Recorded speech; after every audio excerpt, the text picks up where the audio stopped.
Hi, welcome back.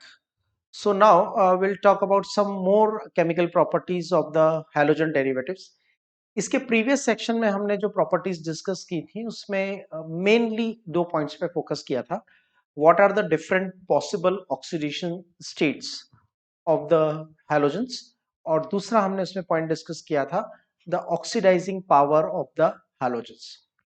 इस section में जो हम मेनली डिस्कस करेंगे, हमारा मेन फोकस होगा reaction with hydrogen or their compounds with hydrogen, reaction with hydrogen or the compounds with hydrogen. तो ऑब्वियसली आपको पता है कि कंपाउंड्स विथ हाइड्रोजन बनते हैं HX, हाइड्रोजन हैलाइड. ठीक है. हाइड्रोजन हैलाइड कंपाउंड बनेंगे जैसे hydrogen chloride, hydrogen fluoride, hydrogen bromide and hydrogen iodide. और जब हम इसका एक्वियस सॉल्यूशन बनाएंगे तो HX एक्वियस उसको बोलेंगे hydrohalic acid, hydrohalic acid, hydrochloric acid, hydrofluoric acid, hydrobromic acid, hydroiodic acid. Okay. So इनके कैरेक्टरिस्टिक्स के बारे में डिस्कशन करेंगे. उसके बाद नेक्स्ट सेक्शन में जो कुछ और प्रॉपर्टीज हम डिस्कस करेंगे is the different types of oxide they form. Right. Halogens की ऑक्सीजन के साथ बनने वाले बाइनरी कंपाउंड्स का डिस्कशन करेंगे.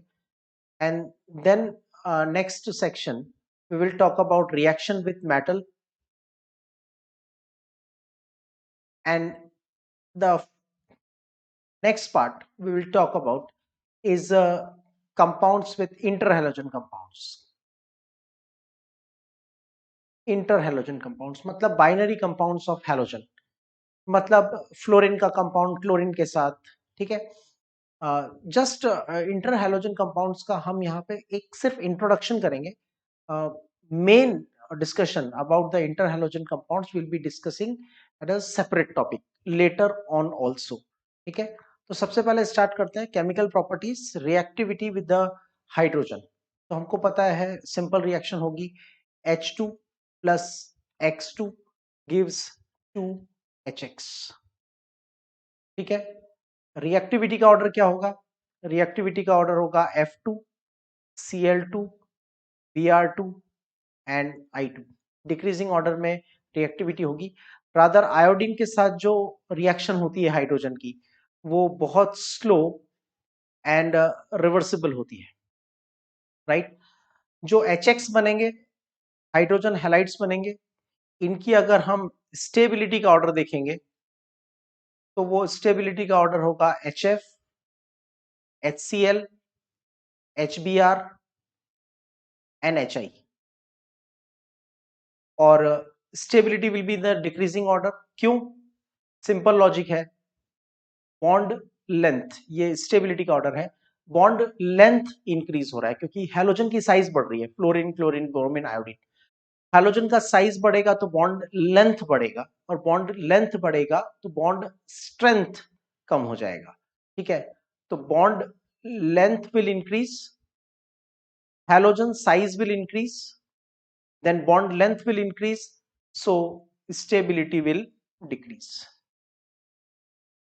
एक और इंपॉर्टेंट पॉइंट होता है कि ये जो HF है ये हाइड्रोजन बॉन्डिंग की वजह से एक लिक्विड फॉर्म में होता है, लो बॉइलिंग पॉइंट लिक्विड होता है. लेकिन बाकी के जो हाइड्रोजन हैलाइड्स हैं जिनमें हाइड्रोजन बॉन्डिंग नहीं है, जैसे hydrogen chloride, hydrogen bromide and hydrogen iodide, pure state में ये गैसियस फॉर्म में होते हैं. राइट. सो ये कुछ इंपॉर्टेंट हाइलाइट्स हैं जो हम इस टॉपिक में डिस्कस करने वाले हैं.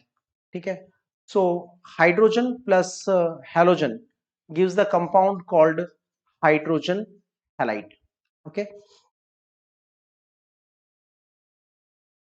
नाउ साइज बढ़ रहा है F2Cl2 Br2 एंड I2.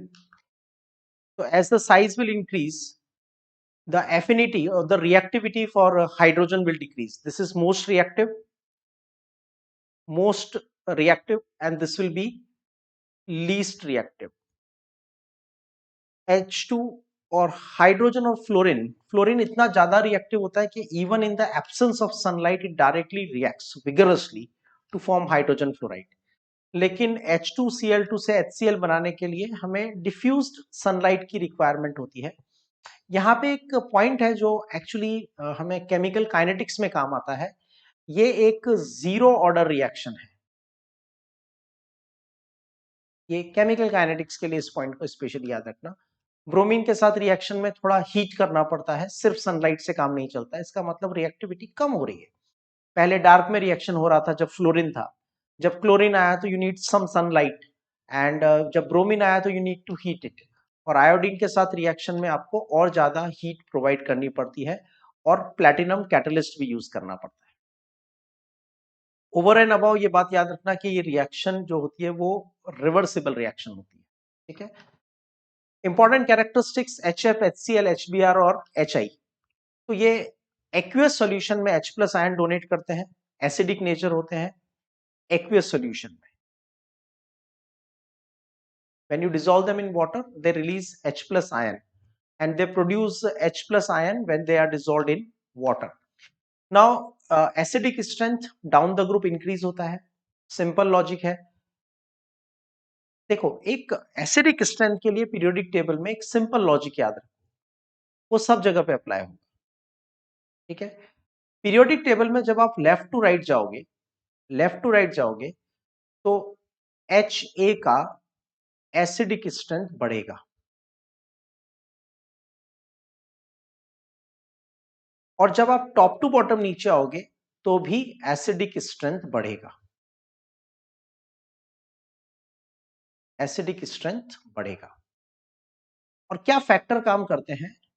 तो पीरियड में जो फैक्टर काम करता है वो होता है difference in electronegativity of hydrogen and acid. और ग्रुप में जो फैक्टर काम करता है टॉप टू बॉटम ग्रुप में, वो काम करता है HA का बॉन्ड लेंथ। ठीक है। मिक्स एंड मैच मत करना, या दोनों का फैक्टर्स को कंबाइन मत करना। जब आप लेफ्ट टू राइट जा रहे हो, जैसे H2O फिर H2O से HF, ठीक है, तो NH3 से H2O, H2O से HF, मतलब नाइट्रोजन ऑक्सीजन फ्लोरीन। तो नाइट्रोजन का हैलाइड होगा, नाइट्रोजन का हाइड्राइड होगा NH3, और ऑक्सीजन का हाइड्राइड होगा H2O, और फ्लोरीन का हाइड्राइड होगा HF। तो जब आप लेफ्ट टू राइट जा रहे हो तो बेसिकली क्या हो रहा है, जब आप लेफ्ट टू राइट जा रहे हो तो इलेक्ट्रोनेगेटिविटी बढ़ रही है। नाइट्रोजन की इलेक्ट्रोनेगेटिविटी 3, ऑक्सीजन की 3.5, ऑक्सीजन फ्लोरीन की 4, तो हाइड्रोजन की तो सेम है 2.1। तो नाइट्रोजन और हाइड्रोजन की इलेक्ट्रोनेगेटिविटी में डिफरेंस कितना हुआ? ओनली 0.9 का। लेकिन जब आप जाएंगे ऑक्सीजन और हाइड्रोजन की इलेक्ट्रोनेगेटिविटी का डिफरेंस देखेंगे तो बढ़ के कितना हो जाएगा? That will become 1.4। और जब आप हाइड्रोजन और फ्लोरीन की इलेक्ट्रोनेगेटिविटी का डिफरेंस देखेंगे तो बढ़ के कितना हो जाएगा? 1.9। तो NH3, H2O, HF, left to right in a period, difference in electronegativity between hydrogen and the other element is increasing, तो एसिडिक स्ट्रेंथ बढ़ता है। और जब हम ग्रुप में ऊपर से नीचे आते हैं किसी भी रेस्पेक्टिव ग्रुप में, तो उसके हाइड्राइड की एसिडिक स्ट्रेंथ बढ़ती है। जैसे 16 ग्रुप में भी अगर आप बात करेंगे तो पहले आता है H2O, उसके नीचे आता है H2S। तो H2O is a amphoteric substance and H2S is an acidic substance, right? So that's how we can say। तो ये वही लॉजिक हमने यहाँ पे अप्लाई किया है। Keeping same logic in mind, we are saying कि 17th ग्रुप में जब हम टॉप से बॉटम आते हैं तो हाइड्राइड की एसिडिक स्ट्रेंथ बढ़ती है। Next important characteristic is the stability. तो मैंने आपको पहले भी लेक्चर की स्टार्टिंग में बताया कि जब हैलोजन का साइज बढ़ेगा, हैलोजन का जब साइज बढ़ेगा तो HX की बॉन्ड लेंथ बढ़ेगी।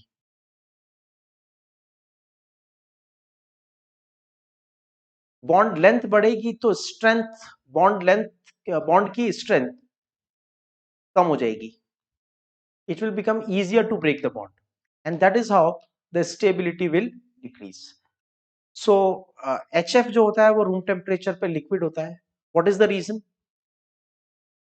HF हाइड्रोजन डायरेक्ट फ्लोरीन के साथ कोवेलेंटली बॉन्डेड है, तो पोलैरिटी बहुत ज्यादा होती है। और पोलैरिटी बहुत ज्यादा होती है, इसलिए इसमें स्ट्रॉन्ग हाइड्रोजन बॉन्ड होते हैं। ठीक है, HCl, HBr और HI में हाइड्रोजन बॉन्डिंग नहीं है, इंटरमोलिकुलर फोर्स वीक है, that is the reason they are in the gaseous state. Simple questions, which of the following hydrogen halide is the thermally most stable? तो down the group stability कम होती है, तो HF will be thermally most stable. Hydrogen halide with the highest acidic nature, down the group acidic nature बढ़ता है तो maximum किसका होगा? HI का। ठीक है, ये सब लॉजिक्स हमने डिस्कस कर लिए। Which of the following is hydrogen halide exists in the liquid state at room temperature? So that's exception is hydrogen fluoride due to hydrogen bonding. Due to hydrogen bonding. Next, bond dissociation enthalpy is maximum for down the group bond length बढ़ती है, अभी discuss किया, bond length बढ़ती है तो bond enthalpy कम होती है, इसका मतलब maximum will be for HF, क्योंकि ये स्मॉलेस्ट बॉन्ड है, smallest bond. Now will talk about next, reactivity towards oxygen. ठीक है, halogens of form many types of oxides but most of them are unstable। जो हैलोजन और oxygen के compounds हैं, most of them बहुत ज्यादा unstable compound है। और उसमें भी एक बात याद रखना, fluorine to iodine stability of compounds with oxygen increases। Oxygen के आपको पता है दो ही फ्लोराइड बनते हैं, OF2 एंड O2F2। शायद आपने मेरे स्टेटमेंट में भी ध्यान नहीं दिया होगा, प्रीवियसली उतना फोकस नहीं किया होगा। मैंने आपसे कहा ऑक्सीजन के दो ही फ्लोराइड बनते हैं, मैंने आपसे ये नहीं कहा कि फ्लोरीन के दो ही ऑक्साइड बनते हैं। दो स्टेटमेंट है, एक स्टेटमेंट मैंने आपको दिया fluorides of oxygen, fluorides of oxygen, और दूसरा स्टेटमेंट दिया ऑक्साइड्स ऑफ फ्लोरीन। तो दोनों में से कौन सा स्टेटमेंट ज्यादा सही है या एब्सोल्यूट राइट स्टेटमेंट है? So this is the right statement, this is the wrong statement. 2 second के लिए चाहो तो वीडियो को पॉज करके सोचो, पर आप मुझे सोच के बताओ दोनों में डिफरेंस क्या है। देखो, फ्लोराइड्स ऑफ ऑक्सीजन का मतलब है F- का कंपाउंड बनता है और ऑक्सीजन पॉजिटिव ऑक्सीडेशन स्टेट में होगा, और ऑक्साइड ऑफ फ्लोरीन का मतलब है ऑक्सीजन -2 ऑक्सीडेशन स्टेट में होगा और फ्लोरीन पॉजिटिव ऑक्सीडेशन स्टेट में होगा, जो कि पॉसिबल नहीं है। इसलिए फ्लोरीन के ऑक्साइड नहीं बनते। जब फ्लोरीन ऑक्सीजन से रिएक्ट करता है तब भी फ्लोरीन -1 ऑक्सीडेशन स्टेट में ही रहता है, इसलिए हमें मिलता है फ्लोराइड ऑफ ऑक्सीजन। ठीक है, इसके बारे में आगे और भी बात करेंगे हम। हैलोजन प्लस ऑक्सीजन के बहुत सारे कंपाउंड बनते हैं, इनमें ऑक्साइड्स बनते हैं, लेकिन याद रखना oxides not bye fluorine.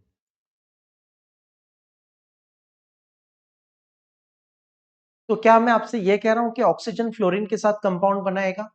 Obviously मैं ऐसा नहीं कह रहा हूं कि ऑक्सीजन फ्लोरीन के साथ कंपाउंड नहीं बनाएगा। ऑक्सीजन फ्लोरीन के साथ कंपाउंड बनाएगा, लेकिन वो जो कंपाउंड होंगे वो ऑक्साइड्स नहीं होंगे, उसमें ऑक्सीजन -2 ऑक्सीडेशन स्टेट में नहीं होगा। O2F2 एंड OF2 ऑक्सीजन की ऑक्सीडेशन स्टेट 2x+। फ्लोरीन तो अपने सभी कंपाउंड में हमेशा -2 ऑक्सीडेशन स्टेट, -1 ऑक्सीडेशन स्टेट में ही रहता है, तो यहां पे x का वैल्यू आएगा +1, यानी ऑक्सीजन पॉजिटिव ऑक्सीडेशन स्टेट में है। और अगर मैं बनाता हूं x+2 -1 0, तो x is equal to +2 oxidation state. समझ में आ रही है आपको बात? तो ये कंपाउंड ऑक्साइड नहीं हुए, these are not oxides, these are fluorides of oxygen, fluorides of oxygen. लेकिन अगर आप कंपाउंड बनाते हैं लेट्स से Cl2O7, तो यहां पे क्लोरीन का ऑक्सीडेशन स्टेट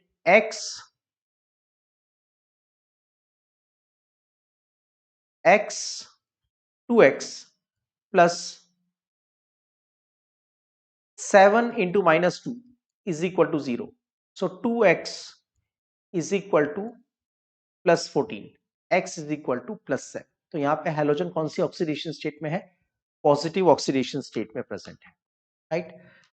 तो दो फ्लोराइड्स बनते हैं ऑक्सीजन के साथ, एक बनता है O2F2 और OF2 जो कि रूम टेम्परेचर पे स्टेबल होता है, और दूसरा बनता है O2F2, राइट।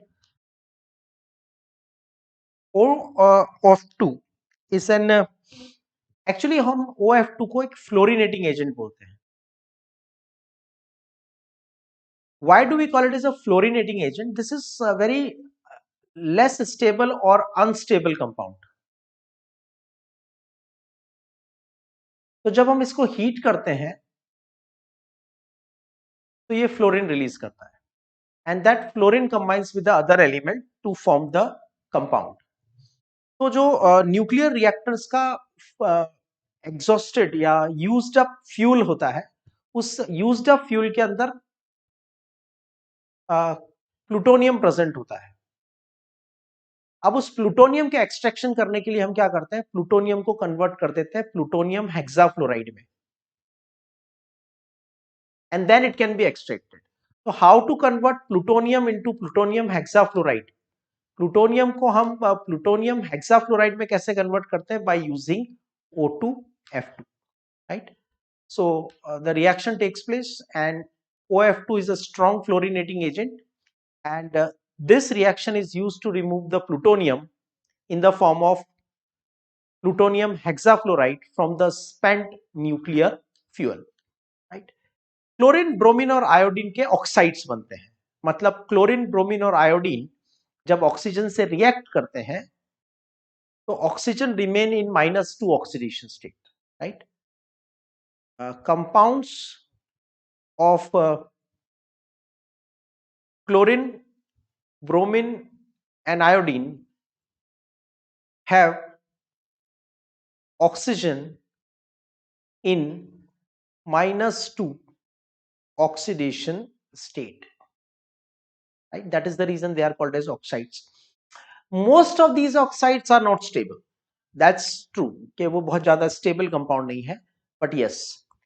और जैसे जैसे हैलोजन का साइज बढ़ता है ऑक्साइड्स की स्टेबिलिटी बढ़ती है। As size of halogen increases, stability of oxide increases. मतलब आप ये कह सकते हो कि क्लोरीन के ऑक्सीजन के साथ जो कंपाउंड्स हैं वो कम स्टेबल हैं, लेकिन ब्रोमीन के आयोडीन के जो ऑक्सीजन के साथ कंपाउंड्स हैं वो कंपैरेटिवली ज्यादा स्टेबल है। क्लोरीन के कौन से ऑक्साइड्स बनते हैं? तो Cl2O, dichlorine monoxide, dichlorine monoxide, chlorine dioxide, dichlorine hexaoxide. ये जो डाइक्लोरिन हेक्साऑक्साइड है ना, एक्चुअली ये कंपाउंड होता है ClO2 plus, or I should represent it more precisely as ClO2 plus ClO4 minus. तो ये जो पहला वाला कॉम्प्लेक्स है इसको बोलते हैं क्लोराइल, और ये जो आयन है ClO4 माइनस आयन इसको बोलते हैं पर क्लोरेट। तो कंपाउंड हो जाता है क्लोराइल, क्लोराइल पर क्लोरेट। ये जो Cl2O6 है जिसको हम डाइक्लोरिन हेक्साऑक्साइड बोलते हैं, ये एक्चुअली क्लोराइल पर क्लोरेट होता है, and Cl2O7 dichlorine hepta oxide. So chlorine के ऑक्साइड्स बनाएंगे Cl2O, ClO2, dichlorine monoxide, chlorine dioxide, dichlorine hexa oxide जिसका दूसरा नाम क्लोराइड परक्लोरेट होता है, एंड Cl2O7, राइट। ये सभी oxides most of them are very less stable, ज्यादा स्टेबल नहीं होते, हीट करने पे इजीली डीकंपोज हो जाते हैं। इसमें से ये जो डाइक्लोरीन मोनोऑक्साइड है और क्लोरीन डाइऑक्साइड्स है, इनको हम ब्लीचिंग एजेंट में यूज करते हैं, और आप कह सकते हो कि हम इनको मल्टीपल चॉइस क्वेश्चंस में यूज करते हैं, राइट। पेपर इंडस्ट्री में एज अ ब्लीचिंग एजेंट और वाटर प्यूरिफिकेशन में यूज करते हैं। याद रखना, dichlorine monoxide and chlorine dioxides, right. Chlorine oxides are unstable and explosive in nature. Bromine के कौन से ऑक्साइड बनते हैं? तो dibromine monoxide, bromine dioxide and bromine trioxide, these are the stable oxides. तो ये तीन तरह के ऑक्साइड्स आपके ब्रोमीन के बनेंगे। ये भी अनस्टेबल है और सिर्फ लो टेम्परेचर पे ही एग्जिस्ट कर सकते हैं, not at high temperature, and obviously they are very powerful oxidising agent. Iodine के ऑक्साइड्स थोड़े कंपेरेटिवली ज्यादा स्टेबल होते हैं। Di iodine tetraoxide, di iodine pentaoxide, di iodine hepta oxide, so these are the oxides of iodine. So ये तीन oxides हम most commonly बनाएंगे। ये इनसॉल्यूबल सब्सटेंस होते हैं, रूम टेम्परेचर पे तो स्टेबल है, लेकिन जब आप इनको हीट करते हो तो on heating these compounds will undergo decomposition, right. And iodine is a very good, diiodine pentaoxide is a very good oxidising agent, general point. Diiodine pentaoxide is used in the estimation of carbon monoxide. देखो, I2O5 को जब आप carbon monoxide से react करते हो तो 1:1 के proportion में रिएक्शन, 1:5 के प्रोपोर्शन में रिएक्शन होता है। यहां से 5 ऑक्सीजन निकल के यहां चले जाएंगे, आपको मिलेगा आयोडीन एंड कार्बन डाइऑक्साइड। अब जितने मोल आयोडीन बना उसका एस्टिमेशन कर लो, how many moles of iodine you have got in the reaction. जितने मोल्स आपके आयोडीन बना, moles of iodine produced, mole of iodine produced is equal to moles of iodine produced into 5 is equal to mole of carbon monoxide. So we can use it in the estimation. Some general questions like which of the following compound is used in the water purification plant? So that is Cl2O, chlorine dioxide. Which amongst these are thermally stable compound? Dichlorine monoxide, dichlorine hexaoxide, O2F2 and OF2. So the right answer is OF2. Out of the given option, OF2 is a thermally stable compound. Hydrogen bonding is present in HCl, HBr, HF, HI. तो यहाँ पे partial positive, partial negative. Hydrogen bonding के लिए condition required है। Hydrogen bonding कब होती है? ठीक है, तो हाइड्रोजन बॉन्डिंग 99% केसेस में तब होती है when hydrogen is directly covalently bonded to nitrogen, oxygen और फ्लोरीन। तो यहां पे हाइड्रोजन फ्लोरीन के साथ डायरेक्टली कोवेलेंटली बॉन्डेड है। Got it? The thermally most stable hydrogen halide amongst these is, तो down the group hydrogen halides की stability कम होती है क्योंकि बॉन्ड लेंथ बढ़ता है। तो सबसे ज्यादा स्टेबल कौन सा होगा? Hydrogen fluoride, smallest bond length, smallest bond length, that is the reason it will be most stable, right? The oxides of the bromine act as strong oxidizing agent, powerful oxidizing agent की तरह हम इनको use कर सकते हैं। Which of the following is an iodine oxide used in the estimation of carbon monoxide? So this is I2O5.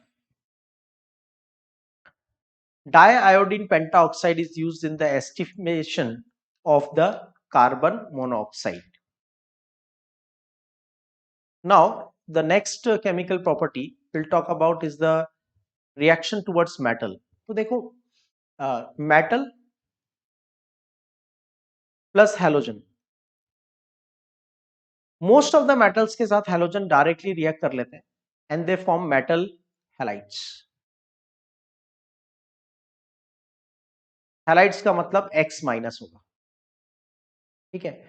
अब suppose metal की oxidation state है +N, तो बन जाएगा MXN। जैसे अगर मैंने सोडियम यूज किया तो उसकी ऑक्सीडेशन स्टेट होती है +1, तो बन जाएगा NaX। लेकिन अगर मैंने मैग्नीशियम यूज किया तो मैग्नीशियम की कॉमन ऑक्सीडेशन स्टेट होती है 2, तो बन जाएगा MgX2। So reacts to form the metal halides. Metal plus halogen gives metal halides. Bromine जैसे मैग्नीशियम के साथ रिएक्ट करके मैग्नीशियम ब्रोमाइड बनाता है। Very simple chemical reaction. एक बात याद रखना,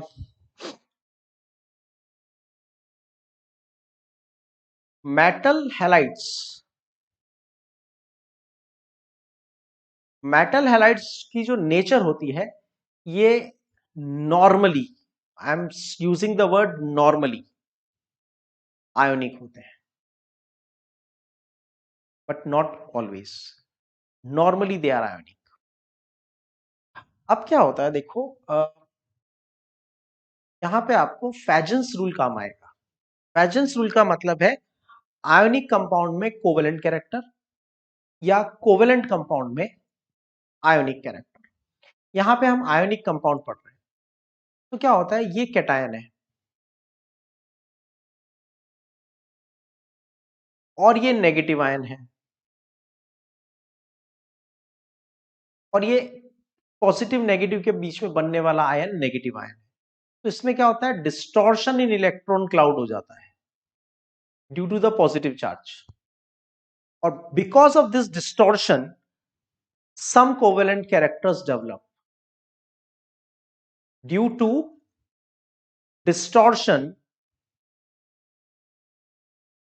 in electron cloud of ion. Covalent character develop in ionic compound. Ionic compound में कोवेलेंट कैरेक्टर्स डेवलप हो जाते हैं। नॉर्मली किस पे डिपेंड करते हैं, तो कोवेलेंट कैरेक्टर, सीसी का मतलब मेरा यहां पे है covalent character, is directly proportional to charge. अगर पॉजिटिव चार्ज बहुत बड़ा होगा, जैसे +3 यूनिट चार्ज है, ऑक्सीडेशन स्टेट मेटल की +3 है, +4 है, +5 है, तो ज्यादा पॉजिटिव है तो डिस्टॉर्शन ऑफ इलेक्ट्रॉन क्लाउड ज्यादा करेगा, ठीक है। लेकिन अगर ये चार्ज कम है तो डिस्टॉर्शन इन इलेक्ट्रॉन क्लाउड भी कम होगा। तो जैसे मैं बात करूं covalent character of PbCl2, covalent character in the PbCl2 and covalent character in PbCl4, तो यहां पे लेड +2 ऑक्सीडेशन स्टेट में और लेड +4 ऑक्सीडेशन स्टेट में, ऑब्वियसली +4 ऑक्सीडेशन स्टेट वाला जो लेड है वो ज्यादा डिस्टॉर्शन करेगा। ज्यादा डिस्टॉर्शन करेगा तो कोवेलेंट कैरेक्टर्स ज्यादा हो जाएंगे। और किस चीज पे डिपेंड करता है, and size of anion. एक फ्लोराइड है, फ्लोराइड है तो छोटा सा आयन है। जब फ्लोराइड छोटा सा आयन है तो उसका डिस्टॉर्शन इन इलेक्ट्रॉन क्लाउड भी बहुत कम होगा, क्योंकि it's nucleus is holding the negative charge very tightly. Iodide बहुत बड़ा नेगेटिव आयन है। जब आयोडाइड बहुत बड़ा नेगेटिव आयन है तो ऑब्वियसली उसका डिस्टॉर्शन करना इजी होगा, क्योंकि इलेक्ट्रॉन क्लाउड की न्यूक्लियस से डिस्टेंस ज्यादा है। आप सोचिए ना कि एक छोटा स्फीयर है, इसको आपको एक साइड से स्क्वीज करना है तो दूसरी तरफ से बल्जिंग हो जाएगी, और एक बड़ा स्फीयर है and you are squeezing from one side, so bulging from the other side will be more. ठीक है। दूसरा, it depends on the inversely proportional to the size of cation. जैसे मैं आपसे एक सिंपल एग्जांपल देता हूं कि मैग्नीशियम क्लोराइड और सोडियम क्लोराइड में अगर मैं कंपैरिजन करता हूं तो साइज देख लो, सोडियम प्लस की साइज बड़ी है और मैग्नीशियम प्लस 2 की साइज छोटी है। चार्ज देख लो, सोडियम पे +1 चार्ज है और मैग्नीशियम पे +2 चार्ज है। अब रटो कुछ मत, लॉजिक तुम अप्लाई करो। सोडियम बड़ा है और पॉजिटिव चार्ज भी कम है, बड़ा भी है और पॉजिटिव चार्ज भी कम है, तो क्या वो ज्यादा डिस्टॉर्शन कर पाएगा क्या इलेक्ट्रॉन क्लाउड का? Will it be able to do the more distortion? No. But magnesium size में छोटा भी है और उसका पॉजिटिव चार्ज भी ज्यादा है, साइज में भी छोटा है, पॉजिटिव चार्ज भी ज्यादा है, तो वो ज्यादा से ज्यादा नेगेटिव को अपनी तरफ अट्रैक्ट करेगा। इसलिए मैग्नीशियम क्लोराइड में कोवेलेंट कैरेक्टर्स ज्यादा होते हैं। और इसी का प्रूफ यह है कि इसके सॉल्ट हाइड्रेटेड सॉल्ट होते हैं, MgCl2.xH2O होता है, right. These all are not the concept of P block, to be very honest. ये सभी कंसेप्ट हम 11th में पढ़ के आते हैं, जब हम केमिकल बॉन्डिंग पढ़ते हैं, फैजन्स रूल पढ़ते हैं, तब ये सारे कंसेप्ट कवर हो चुके होते हैं। यहां तो हम उनको सिर्फ एक बार रिवाइज कर रहे होते हैं। तो आपको दिख रहा है ना साहब, क्लोरीन, क्लोरीन, ब्रोमीन, आयोडीन। इस डायरेक्शन में क्या दिखता है आप? Size of anion increasing, so distortion in electron cloud will also increase, so covalent characters will increase, right? Now if metal exhibits more than one oxidation state, मैंने अभी आपको बताया PbCl2 and PbCl4, लेड दो oxidation state show करता है, तो जहां पे हायर ऑक्सीडेशन स्टेट होगी वो ज्यादा कोवेलेंट कैरेक्टर शो करेगा, क्योंकि ज्यादा ऑक्सीडेशन स्टेट वाला आयन, अगर ये n का वैल्यू ज्यादा है तो डिस्टॉर्शन इन इलेक्ट्रॉन क्लाउड भी ज्यादा होगा ना, तो more covalent character, covalent character in higher oxidation state, higher oxidation state. Simple logic है, राइट। और ये लॉजिक आप कहीं पे भी लगा लो, SnCl2 और SnCl4 को कंपैरिजन करोगे तो ये ज्यादा कोवेलेंट होगा, PbCl4 और PbCl2 को कंपेयर करोगे तो PbCl4 ज्यादा कोवेलेंट होगा, एंटीमनी पेंटाक्लोराइड और एंटीमनी ट्राइक्लोराइड को कंपेयर करोगे तो पेंटाक्लोराइड ज्यादा होगा, यूरेनियम हेक्साफ्लोराइड और यूरेनियम टेट्राफ्लोराइड को कंपेयर करोगे तो हेक्साफ्लोराइड ज्यादा कोवेलेंट होगा। लॉजिक समझ में आना चाहिए, more important is the logic. तो हायर ऑक्सीडेशन स्टेट है तो bulging of electron cloud cost will be more, right. So that's the reason PbCl4 is more covalent, PbCl2 is a less covalent. In a group from top to bottom, ionic character of the halide, in the group top to bottom, ionic character of the halide with increase in the oxidation state, right? So what happened to the character? Ionic character will decrease. और हम कह सकते हैं ionic character will decrease और covalent character will increase. Higher oxidation state में ज्यादा covalent होता है, so more covalent in higher oxidation state, right? Next, interhalogen compound. Interhalogen compound का क्या लॉजिक होता है? देखो, X dash N, X is equal to plus n oxidation state, मतलब या तो +1 हो सकता है, +3 हो सकता है, +5 हो सकता है, या +7 हो सकता है। और जो X डैश है वो हो सकता है -1 oxidation state, no other oxidation state. ठीक है, तो देखो मैंने लिया fluorine, chlorine, bromine and iodine. शांति से, धीरे से, दिमाग लगा के सोचना, रटने की जरूरत नहीं है, रट के जाओगे तो पक्का भूल जाओगे।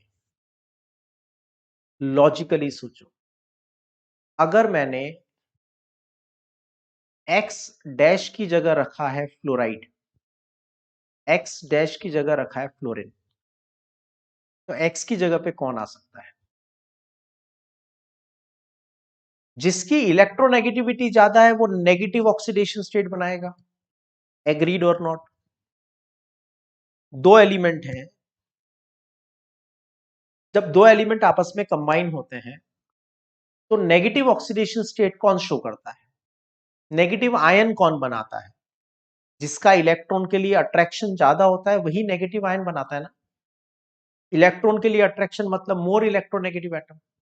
तो हम इसको यहां पे लिख सकते हैं कि एक्स डैश का जो हमारा मतलब है, एक्स डैश से हमारा मतलब है मोर इलेक्ट्रोनेगेटिव हैलोजन।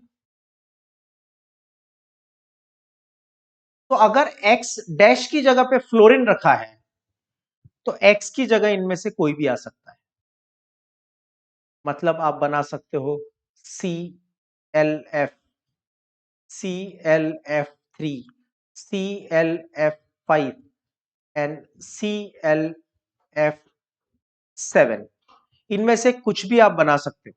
ठीक है, तो यहां पे क्या हो जाएगा, ये +1 oxidation state, +3 oxidation state, +5 oxidation state and +7। और फ्लोरीन कौन से ऑक्सीडेशन स्टेट में है? ओनली -1 ऑक्सीडेशन स्टेट में है। समझ में आ गया? तो हमेशा याद रखना जो बाद वाला है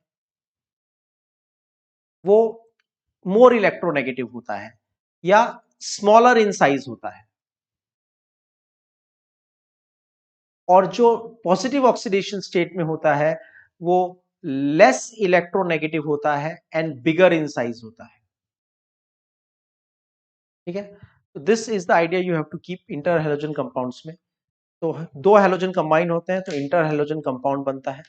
इंटर हैलोजन कंपाउंड का लॉजिक ये होता है कि जो पहले वाला है एक्स, वो बड़ा होता है और लेस इलेक्ट्रोनेगेटिव होता है, जो बाद वाला है वो छोटा और मोर इलेक्ट्रोनेगेटिव होता है। Bigger halogen, smaller halogen, both combine they form X X dash N लिखना चाहिए हमको यहाँ पे। एन का मतलब है positive oxidation state of bigger halogen, positive oxidation state of the bigger halogen, and then we get the interhalogen compound। ठीक है, तो ये अगर लेट्स सपोज आयोडीन है और उसके साथ 3 फ्लोरीन कंबाइन हुए तो क्या बन गया? IF3। फिर 5 हैलोजन कंबाइन हो गए तो बन गया IF5।